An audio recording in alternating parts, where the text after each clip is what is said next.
সাতানিক versus Salman Khan Rushdie, এদের বিরুদ্ধে যখন 150 ট্রাক নিয়ে হুজুরকে তার মিছিল দেবেন, ওই মিছিলে যাওয়ার জন্য আমি নাম লেখাইছি। আমি ফাদের ফার্স্ট ইয়ারের প্রথম ছাত্র, কিন্তু আমার মা আমাকে চাইতে দেবে না। আমি মার কাছে দোয়াতে গেছি। ওই রাত্রে আল্লাহ তাআলা আমাকে দেখাইলেন পূর্ণিমার চাঁদের আলো যেরকম চোখে মিষ্টি লাগে, এরকম ভেসে আসতেছে জাহিদু হিল্লাহে হাক্কাল জিহাদি।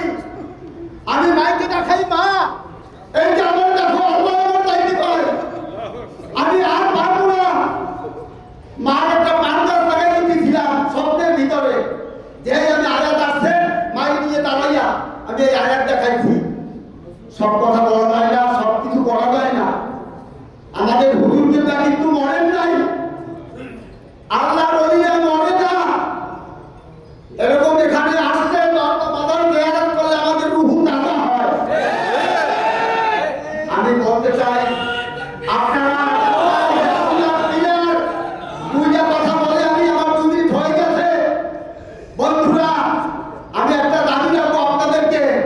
হুজুরের ইন্তেকালের পর আমি একটা বিষয় বলবো। হুজুরের সেদিন আমার হাত ধরছে, হুজুরের হাত ধরিয়ে দুইটা কথা বলছে। একটা হাত দিছে আর আমার হাতে একটা পিলার দিছে, অর্থাৎ আমার অপারেশন করছে। বলেন আলহামদুলিল্লাহ। কোটি টাকা পাইলেও আমি এত বেশি ঘুষ করতাম না। দুইটা বিষয় আমি এত সজাগ হয়ে গেছি। আমি মনে করি আমাদের বর্তমান হুজুর কেবলা হুজুরের হাত ধরে আছেন, দাদার নানার হাত ধরে আছেন। আপনারা বোঝাই মনে করবেন না, উনি ছোট্ট মনে করবেন না। উনি আমাদের দরবার, উনি আমাদের দাদা হুজুর, উনি আমাদের প্রাণ প্রিয় সাহেব বলছেন পাহাড়ের শরীয়ত, উনি আমাদের সব। এই কথাটা আমি বলার জন্য দাঁড়াইছি।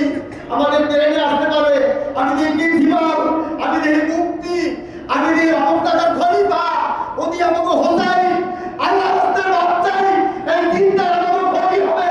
এটা অধিকার না আছে। তাকবীর, নারায়ে